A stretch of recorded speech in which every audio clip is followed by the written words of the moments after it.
خفی بھی کہتے ہیں۔ حضور صلی اللہ علیہ وسلم نے اپنی ایک راز کی بات تھی جو اپنی بیوی کو بتائی، اور ساتھ یہ بھی فرمایا کہ کسی کو نہ بتانا، لیکن اس اللہ کی بندی نے دوسری بیوی کو بتا دیا۔ اللہ نے حضور کو باخبر کیا۔ اب قرآن میں تو یہ نہیں ہے، یہ سب حدیث ہے۔ باخبر کیا کہ آپ کی بیوی نے راز فاش کر دیا ہے۔ حضور صلی اللہ علیہ وسلم نے آ کے اس بیوی سے کہا، کچھ بات بتائی کچھ نہیں بتائی۔ اظہرہ اللہ عرف بعضہ واعرض عن بعض۔ تو بی بی صاحبہ نے پوچھا کہ حضور من انبأک ھذا، کس نے آپ کو خبر دے دی؟ قال نبأنی العلیم الخبیر، مجھے اس علم والے نے اور خبر رکھنے والے نے خبر دی ہے۔ تو یہ ساری چیزیں جو ہے نا یاد رکھے، ہمیشہ کی حدیث میں آتی ہیں۔ بہت سارے منکرین حدیث ایک اعتراض یہ بھی کرتے ہیں کہ بھئی اتنی حدیثیں کیسے ہو گئی کہ امام مسلم فرماتے ہیں کہ 7 لاکھ حدیث تو میرے پاس ہے، امام حاکم بھی کہتے ہیں 7 لاکھ میرے پاس ہے، امام بخاری فرماتے ہیں کہ مجھے 2 لاکھ حدیث صحیح اور 1 لاکھ حدیث ضعیف یاد ہے۔ اب وہ کہتے ہیں کہ جناب اگر حضور سوتے بھی تھے، آرام بھی کرتے تھے، کھانا بھی، اتنی حدیثیں کیسے ہو گئی؟ اسی لیے ہم نے سب کا انکار کر دیا کہ حدیثیں ہو ہی نہیں سکتی۔ لیکن یاد رکھو کہ ان کو بات کی سمجھ نہیں ہے۔ پہلے حدیث کا اطلاق صرف حضور پاک کی بات پہ تھا، پھر اقوال پہ بھی، افعال پہ بھی، اعمال پہ بھی، پھر صحابہ کے قول پر بھی، تابعین کے قول پر بھی، تبع تابعین کے قول پر بھی حدیث کا اطلاق ہوا۔ تو صاف بات ہے کہ تعداد بڑھتی گئی۔ پھر علماء کرام محدثین نے اگر ایک حدیث کئی سندوں سے ملی ہے تو اس کو ایک شمار نہیں کرتے، جتنی سندیں ہیں اتنی حدیثیں بناتے ہیں۔ آپ جیسے سمجھ لیں کہ انما الاعمال بالنیات، اس کو 700 راویوں نے روایت کیا ہے، محدثین نے اس کو 700 حدیث کہا۔ اسی لیے ہمیشہ صرف اعتراض کر دینا کہ اتنی حدیثیں جی کیسے ہو سکتی ہیں اور کیسے محفوظ رہ سکتی ہیں۔ حالانکہ حضور صلی اللہ علیہ وسلم کے صحابہ نے، تابعین نے، تبع تابعین نے جو فن اسماء الرجال لکھا ہے اس کی دنیا میں کوئی مثال نہیں کہ 5 لاکھ راویوں کے اسناد، احوال، ان کی ساری شخصیت کے بارے میں آج بھی وہ 5 لاکھ راویوں کے احوال موجود ہیں۔ تو جو لوگ اتنا احتیاط کرتے ہوں تو حدیثیں غلط کیسے ہو سکتی ہیں؟ امام بخاری رحمۃ اللہ علیہ کو ایک حدیث کے بارے میں پتہ لگا کہ فلاں محدث کے پاس ہے، وہاں جانے کا کوئی راستہ نہیں تھا، 1 مہینہ پیدل چل کے وہاں گئے۔ وہاں جب پہنچے تو دیکھا اسے جھولی پھیلائی ہوئی ہے اور اپنے سرکش گھوڑے کو بلا رہا ہے۔ جب گھوڑا قریب آیا پکڑ لیا اور جھولی چھٹک لی۔ امام بخاری واپس چل پڑے. وہ دوڑا پیچھے، حضرت آپ اتنا سفر کر کے آئے ہیں. نے کہا میں آیا تو تھا کہ آپ سے حدیث سنی، لیکن جو بندہ ایک جانور کو دھوکہ دے سکتا ہے اس سے میں نبی کے حدیث نہیں رہتا. ہو سکتا ہے اس میں بھی وہ خیانت کرے. انہوں نے کہا جی یہ یہاں کری، انہوں نے کہا رواج کی بات نہیں، بہرحال میں آپ سے روایت نہیں لوں گا. اتنا احتیاط. امام ترمذی رحمت اللہ علیہ ایک دفعہ اپنے شاگرد کے ساتھ اونٹنی میں سوار سے سفر کر رہے تھے. ایک ہی جگہ گئے تو آپ نے بالکل اپنی گردن جھکا دی. تو اس ساتھی نے پوچھا کہ حضرت خیریت ہے، کیوں گردن جھکائی؟ آپ کہنا کہ آج سے 20 سال پہلے میں اسی جگہ سے گزرا تھا، ایک درخت تھا جس کی ٹہنی نیچے آئی ہوئی تھی، اس کے ڈر سے میں نے گردن جھکائی تھی. انہوں نے کہا حضرت یہاں تو کوئی درخت نہیں ہے. آپ نے میں اونٹنی روکو، مجھے بٹھاؤ اور اس بستی کے بوڑھے لوگوں سے جا کے تحقیق کرو کہ اگر واقعی یہاں کوئی درخت نہیں تھا تو پھر میں حدیث بیان نہیں کروں گا. اس کا مطلب ہے کہ میرا حافظہ کمزور ہو گیا. وہ بیچارے دوڑے، انہوں نے جا کے ایک ساتھی سے ایک بزرگ سے پوچھا. انہوں نے کہا جی بالکل یہاں ایک درخت تھا اور بہت بڑا درخت تھا، آج سے 12 سال پہلے اس کو کاٹ دیا گیا. واپس آئے، انہوں نے کہا الحمدللہ اللہ تیرا شکر ہے کہ میرا حافظہ بھی برقرار ہے، میں آپ کی حدیث روایت کر سکتا ہوں. تو جن لوگوں کو اس قدر احتیاط تھی کہ وہ ایک حدیث کا خیال فرماتے تھے. امام بخاری رحمت اللہ علیہ نے مدینہ منورہ میں ریاض الجنہ کے اندر بیٹھ کے پہلے 2 رکعت نماز پڑھی، پھر اس حدیث کے بارے میں استخارہ کیا کہ میں لکھوں یا نہ لکھوں. جب تسلی ہو گئی تو پھر حدیث لکھی. تو جن لوگوں نے ایک حدیث میں اتنی محنت کی ہو تو وہ حضور صلی اللہ علیہ وسلم کی حدیثوں کو ضائع کیسے کریں؟ وہ تو محفوظ ہیں، اور اس حفاظت کی وجہ کیا ہے کہ اللہ نے اپنے نبی کی حفاظت کی. کہ جیسے ایک بچہ باپ کے ہاتھ میں ہو، اس کو پکڑ کے چلا رہا ہو، کوئی راستہ خراب ہو تو روک لے، اسی طرح اللہ نے کبھی کسی غلط راستے پہ حضور کو نہیں جانے دیا. اسی لیے فرمایا انک لعلی ھدی مستقیم. اسی طرح فرمایا کہ یاسین والقرآن الحکیم انک لمن المرسلین علی صراط مستقیم. تو حضور کے سیدھے راستے پر اللہ نے حفاظت فرمائی کہ کبھی بھی اس میں ایک قدم کیا غلطی نہیں آنے دی. جیسے آفتاب سماوی جو ہیں اور ستارے جو ہیں وہ چلتے ہیں، ان کی رفتار میں، غروب میں، خروج میں کوئی فرق نہیں پڑا. اسی طرح آفتاب نبوت بھی اللہ کے حکم کے مطابق چل رہا ہے اور جس میں کسی قسم کا کوئی فرق نہیں آیا. اسی لیے بزرگوں نے فرمایا ہے کہ یا الہی صدیق سا ایمان پیدا کر، یا الہی صدیق سا ایمان پیدا کر، عمر فاروق جیسی شان پیدا کر، اور جہاں حیا گم ہو وہاں عثمان پیدا کر، علی جیسا کرار اور ذیشان پیدا کر. ہمارے ایک استاد سے بزرگ تھے، وہ ہمیشہ درس میں کہا کرتے تھے نبی کی آمد آمد ہے،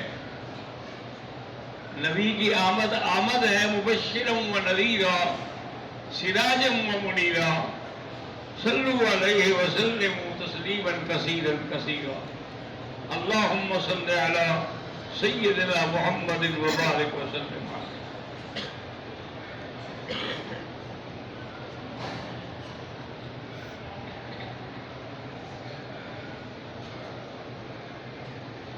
ہمارے شیخ الحدیث حضرت مولانا علی احمد مقسی صاحب آج انتقال کر گئے ہیں. اللہ پاک ان کی مغفرت فرمائے، اللہ ان کے درجات بلند فرمائے. اللہم اغفرہ ورحمہ وتجاوز عنہ وادخلہ فی الفردوس الاعلی. اندرون سندھ کے ایک بہت بڑے عالم تھے.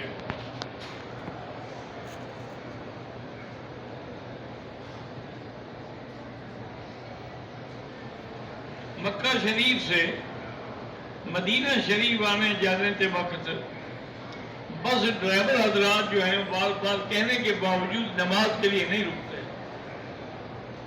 بلکہ یوں کہتے ہیں کہ دو نمازوں مغرب و عشاء اور عصر و مغرب اکٹھے پڑھ لیں. یہ دونوں پڑھنا جائز ہے، اس میں کوئی شک نہیں. صرف فرق اتنا ہے کہ امام ابو حنیفہ رحمۃ اللہ علیہ فرماتے ہیں کہ جمع بین الصلاتین تو ہے، لیکن وہ اس طرح نہیں ہے کہ جیسے باقی ائمہ کے نزدیک ہے، بلکہ وہ فرماتے ہیں کہ ظہر کو اتنا لیٹ کر دو کہ عصر کا وقت قریب آ جائے تو آپ ظہر پڑھ لیں، 10 منٹ کے بعد عصر پڑھ لیں، تو اب دونوں نمازیں جمع بھی ہو جائیں گی اور اپنے اپنے وقت میں بھی ہوں گی. کیونکہ امام صاحب فرماتے ہیں کہ جب قرآن کہتا ہے کہ ان الصلاۃ کانت علی المؤمنین کتابا موقوتا، تو موقوت جو ہے وہ تعیین سے ہے، اشتراک کیسے ہو سکتا ہے؟ تو وہ اس لیے قائل نہیں تھے. بلکہ ایک حدیث مبارک میں بھی ہے، حضور سفر فرما رہے تھے، صحابہ نے کہا الصلاۃ یا رسول اللہ، نماز کا وقت ہو گیا. آپ نے کہا الصلاۃ امامکم، چلو چلو آگے عباس. پھر یاد دلایا، پھر بھی پھر میں آگے چلو، پھر یاد دلایا، پھر حضور اترے. یعنی ظہر کو آخر وقت میں پڑھا اور اس کے بعد عصر کی نماز پڑھی. تو امام صاحب اس حدیث کو سامنے رکھ کے، قرآن کی آیت کو سامنے رکھ کے اس طرح جمع کے قائل ہیں.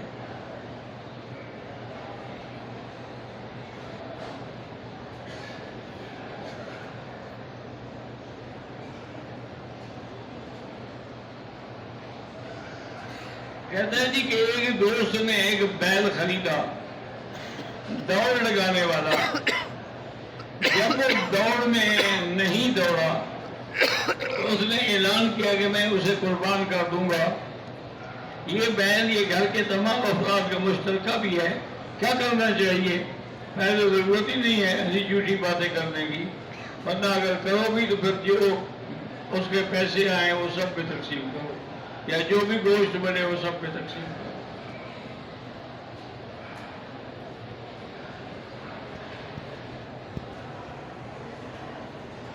میرے بھائی عرفان صاحب کا ایک بازو مکمل کام کرنا چھوڑ گیا ہے، اللہ شفا عطا فرمائے.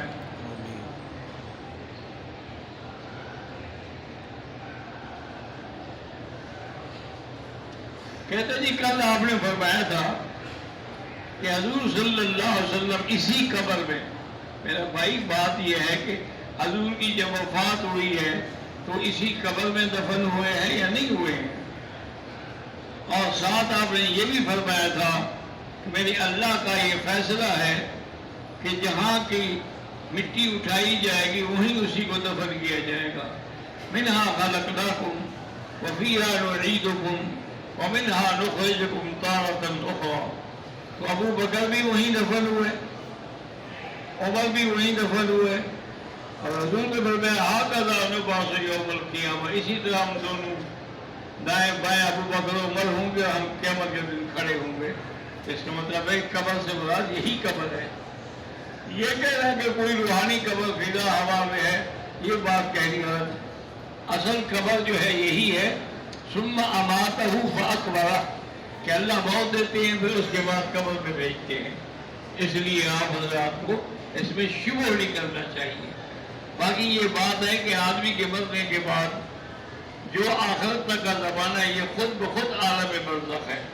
اس لیے علماء کہتے ہیں کہ برزخی حیات. لیکن علماء دیوبند جو میں نے کل حوالہ دیا تھا کہ دنیاوی حیات سے بھی بہتے ہوئے، یہ نہیں کہا تھا کہ دنیاوی حیات ہے، تم نے سمجھو تو میرا کیا قصور ہے، کہ دنیاوی حیات سے بھی زیادہ بہتے ہوئے، کیونکہ دنیا میں تو اور کام بھی تھے، کھانا پینا، بیوی بچے، جنگ، اسے جانا،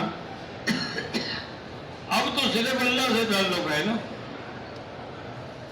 اس لیے یہ لمحات جو ہیں اس دنیا والی حیات سے زیادہ بہتر ہیں۔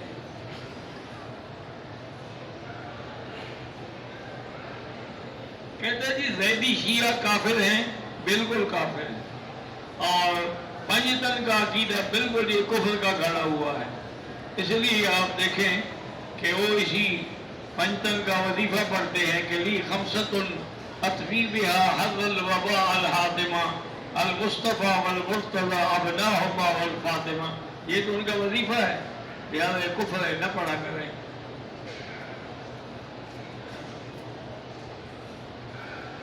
نواسی کو زکوٰۃ دے سکتے ہیں، دے سکتے ہیں، ایک موٹی بات یاد رکھیں کہ باپ والدہ کو نہیں دے سکتے، بیٹے بیٹی کو نہیں، باقی سب رشتہ داروں کو دے سکتے ہیں۔ حمزہ اور عنبر بہن بھائی ہیں، اللہ ان کو نیک رشتہ اور حج عمرہ اور پریشانیوں کے لیے اللہ ان کو سکون دے، پریشانیاں دور فرمائے۔ قاری لطیف الرحمان بیمار، اللہ شفا عطا فرمائے۔ قاری ابراہیم کی اولاد نہیں ہے، اللہ اولاد عطا فرمائے۔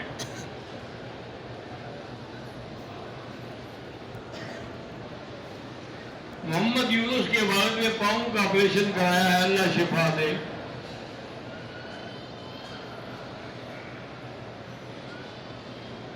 فردوس خان مرحوم کی زوجہ خالدہ ناہید بیماری اور مشکلات کے بارے میں لکھا ہے، اللہ شفا بھی دے اور اللہ ان کی سب پریشانیاں دور کرے۔ میرا نام ریحان ہے، میرے سر اور دماغ پہ بوجھ رہتا ہے، وہم بھی بہت زیادہ ہے، تو آخری صورتیں پڑھ کے ہاتھ پہ دم کر کے بدن پہ پھیرا کرو۔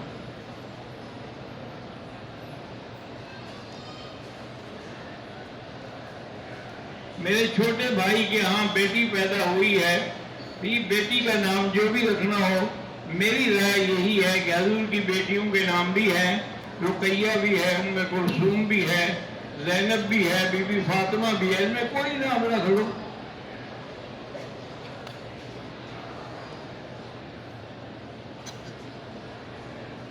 حرم میں احرام کے بغیر نیچے طواف کے لیے نہیں آنے دیتے، تو لوگ احرام فرضی باندھ کے چلے جاتے، پر اللہ قبول کرے گی، میں تو نہیں کہہ سکتا کہ ایسا کرو۔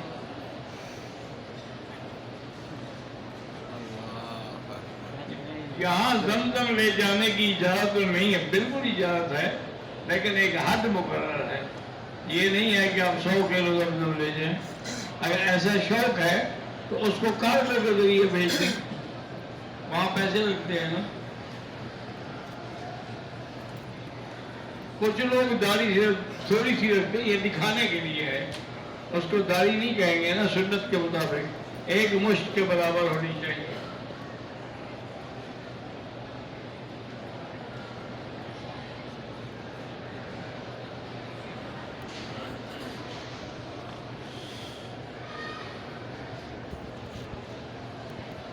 مکہ اور مدینہ کے بازاروں میں عائشہ جڑی بوٹی اور حمل کے لیے بیچتے ہیں، بڑی جھوٹی بات ہے، لوگوں سے پیسے لینے کا ایک بہانہ ہے۔ کبوتر کو دانہ ڈالنے سے کے بعد جو بچتا ہے وہ بھی کبوتروں کو ڈالیں۔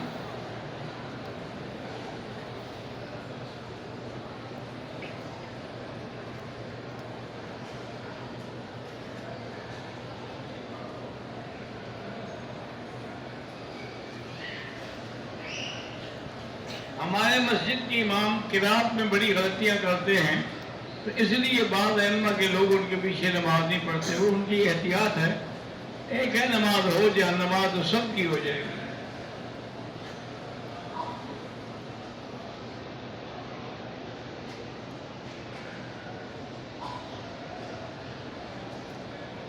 حرمین میں مقتدیوں کا امام سے آگے بڑھ جاتا امام اگر آگے ہو مقتدی پیچھے، اس کی نماز نہیں ہوگی۔ اتصال صفوف بھی ضروری ہے، لیکن چونکہ یہاں بلڈنگ اس قسم کی بنی ہوئی ہے، اب جو اوپر والی چھت پہ ان کا اتصال آپ سے تو نہیں ہو سکتا نا۔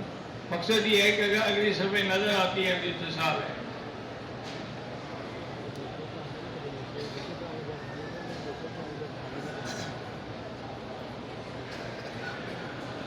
کچھ لوگ گئے تھے زیارات کے لیے، بعض لوگوں نے جیرانہ سے احرام باندھا اور بعض نے نہیں باندھا، کوئی بات نہیں، کیونکہ جیرانہ ہل ہے، میقات نہیں ہے کہ جہاں سے احرام باندھنا ضروری ہو۔ مجھے برے خیالات آتے ہیں، میں لاہور بھی پڑھتا ہوں، استغفار بھی، اللہ کرے گا چھوٹ جائیں گے۔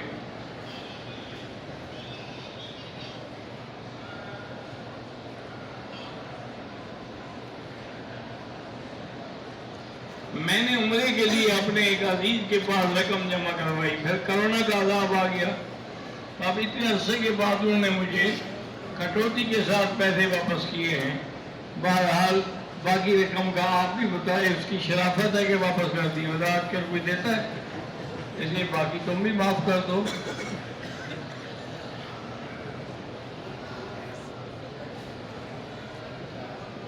نور الرحمان ایوبی نے کہا ہے کہ دعا کریں اللہ مجھے کاروبار میں برکت دے۔ میں نصرت بی بی اچ شریف سے، میرے آدھے سر میں درد رہتا ہے، اللہ شفا عطا فرمائے۔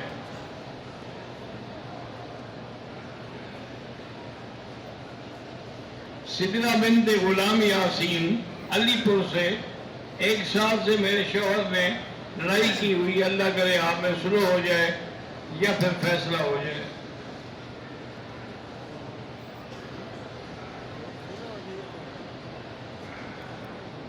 عظمہ بنت کیسر کراچی سے، اللہ آپ کی پریشانیاں ختم فرمائے۔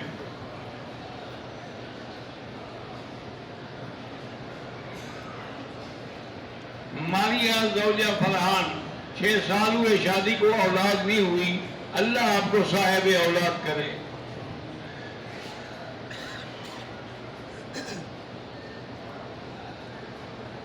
امریکہ میں ہر روز قنوت نازلہ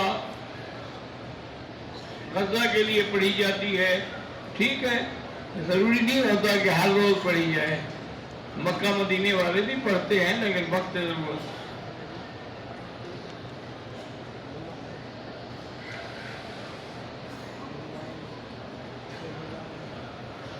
میرا شوہر دوسری عورتوں سے موبائل پہ دوستی رکھتا ہے، اللہ اس کو حیا دے اور ہدایت دے، اور آپ کے درمیان اتفاق ہو۔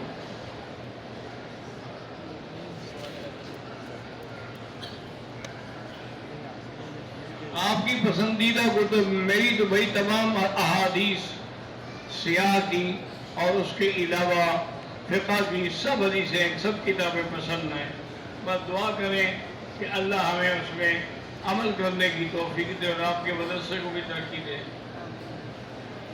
اگر کسی کا وضو صفا مروہ میں ٹوٹ جائے، وہ بغیر وضو کے ہی دوڑ سکتا ہے۔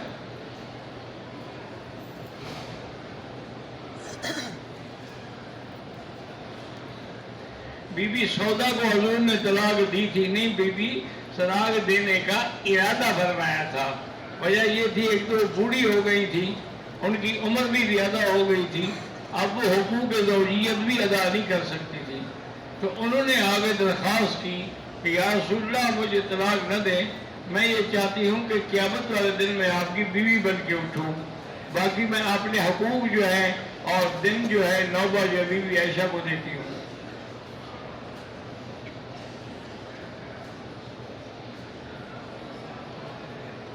جبل رحمت یا غار ہیرا پہ نماز پڑھنا بالکل خلاف سنت ہے۔ مسجد عائشہ سے عمرہ مردوں کے لیے بھی جائز ہے، بالکل جائز ہے۔ عبداللہ ابن زبیر نے عمرے کیے، عبداللہ ابن عمر نے عمرے کیے ہیں۔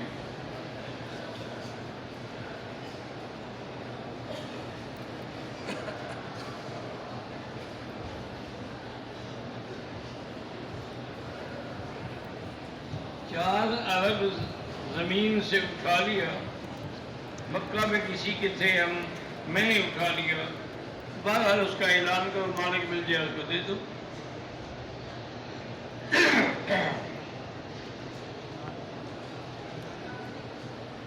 میں نے منع کیا، 7 چکر پورے کیے، لیکن وسوسے شروع ہو گئے. طواف میں 1 چکر کم ہو گیا، 1 چکر کم بھی ہو تب بھی ہو جاتا ہے، کیونکہ 4 چکروں سے زیادہ ہو تو وہ طواف مکمل ہو جاتا ہے. جمعیت طلباء اسلام ضلع خاران بلوچستان کے صدر قاری شکر اللہ روڈ ایکسیڈنٹ میں شہید ہوئے، اللہ ان کی مغفرت فرمائے.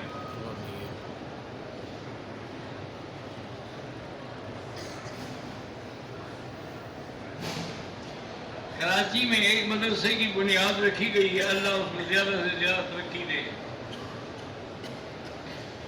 بنت قاری عبداللطیف ملتان سے فرماتی ہے کہ میری والدہ فوت ہو گئی، اللہ ان کی مغفرت فرمائے.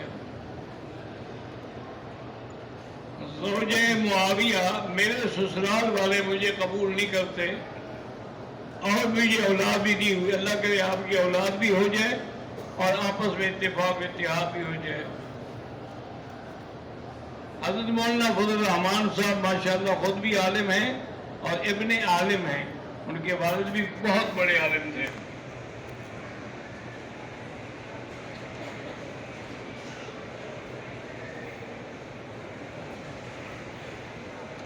مرد کے لیے انگوٹھی میں چاندی 3.5 ماشے تک جائز ہے. جو لوگ فوت ہو گئے ہیں ان کو آپ خود ثواب دینا چاہیں تو برا کر کے ثواب دے سکتے ہیں.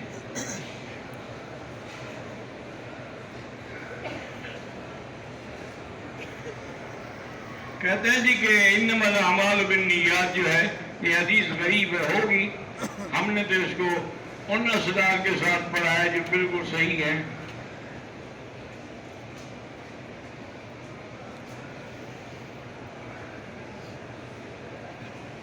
احرام کی حالت میں بھولے سے چپل پہنی پھر اتار دی، کوئی دم نہیں. احرام پر ایک رنگ کی پٹی لگی ہوئی ہے، کوئی حرج نہیں.